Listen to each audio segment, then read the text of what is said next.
Welcome to this channel. Mau belajar bahasa Indonesia atau bahasa Inggris dengan cara yang seru, santai, dan mudah dipahami? You're in the right place. Belajar kosakata dan ekspresi sehari-hari. Learn daily vocabulary and expressions. Dengarkan contoh situasi nyata. Listen to real-life examples. Subscribe sekarang dan nyalakan notifikasi. Let's learn together and have fun. Welcome to the deep dive.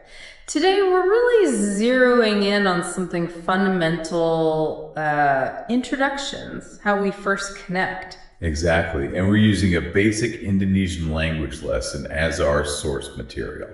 Got some dialogues, vocabulary, even cultural notes, especially about Bali. Right, so the mission today is pretty straightforward.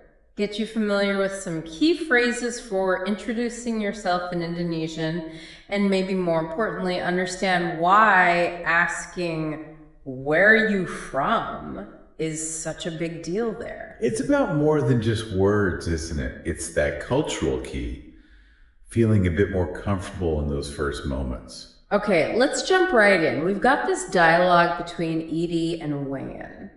Edie kicks things off, asks, Siapa nama Anda? Which, as the notes show, just means, what's your name? Simple enough. Totally standard. And Wayan replies, Nama saya Wayan, siapa namanya? So, my name is Wayan, what's your name? Basic stuff. Lays the groundwork. It's quite direct, isn't it? Straight to identification.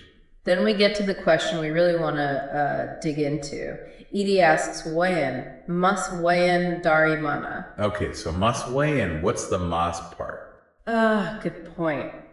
Mas is like a friendly, respectful term for a guy around your age, sort of like saying mate or maybe bro in some context. It makes it a bit warmer. Got it. So, Wayan, where are you from?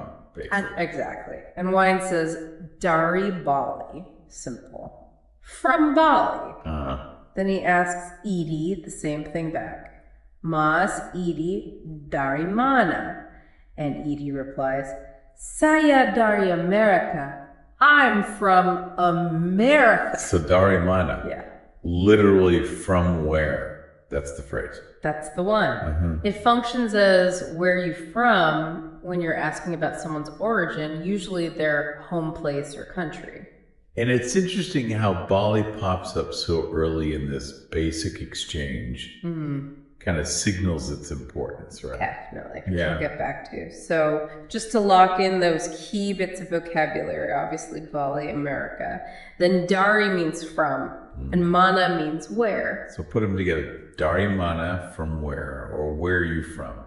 Precisely. You might also sometimes hear Dari manaka and the berazal. It means the same thing. Where are you from?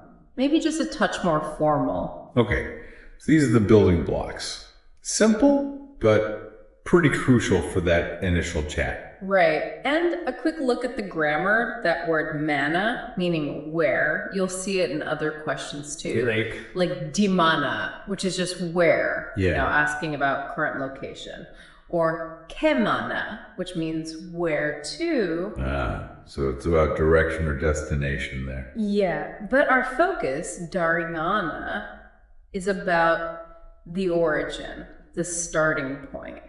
Makes sense. It's a versatile little word, that mana, central to questions about place. Okay, now let's talk Bali, because it comes up right away. And it's not just any island. People often call it Indonesia's most famous island. And for good reason, it stands out, doesn't it? It really does. The big thing is, Indonesia is predominantly Muslim, right? But Bali is unique. It's mostly Hindu. And that difference, that Hindu heritage, has really shaped its entire culture, its history. Absolutely. It's fostered this incredible, very distinct artistic tradition. We're talking vibrant music, really intricate dances. Amazing painting styles, handicrafts, sculpture, all that stuff. It's world-renowned. It's a real cultural powerhouse. And get this, connecting back to the dialogue, the name Wayan. Ah, yeah, you mentioned Wayne. It's not just a random name. In Bali, there's this fascinating tradition of naming based on birth order. Oh, really? How does that work? Well, the firstborn child is often named Wayan, or sometimes Putu or Jeed. The second might be Maid or Kadek. Third, Nyoman or Komang. Fourth is Kitut. Wow, so hearing the name Wayne immediately tells you something. Exactly. It's a cultural clue right there in the introduction. It suggests they're likely the eldest sibling in a Balinese family. That's fascinating. A name carrying that much cultural weight right off the bat. It gives you immediate context within that specific Balinese tradition. And that brings us back to the question itself. Dari mana? Where are you from? We need to talk about how often you hear this. Right, because the frequency matters, culturally speaking. Totally.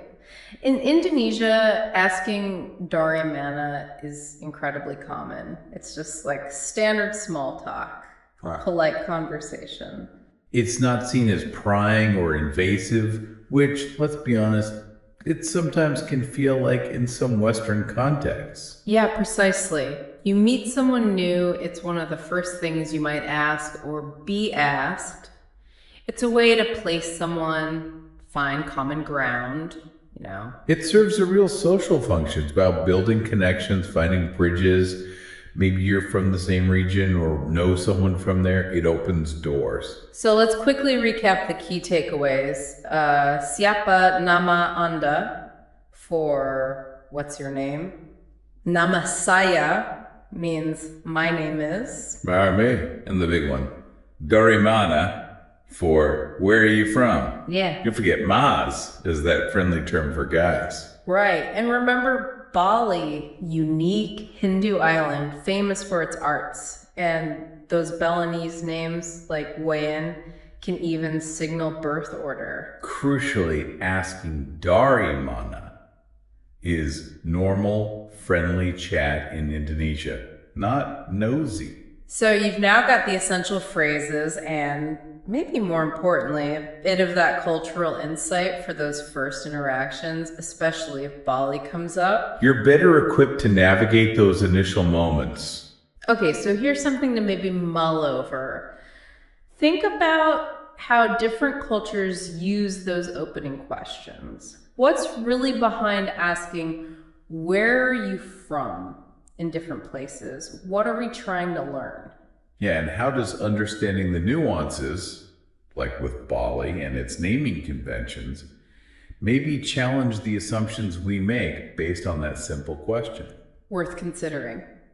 That's all for this deep dive. We'll catch you next time. Thank you for watching this video. Hopefully useful. Don't forget to like and subscribe.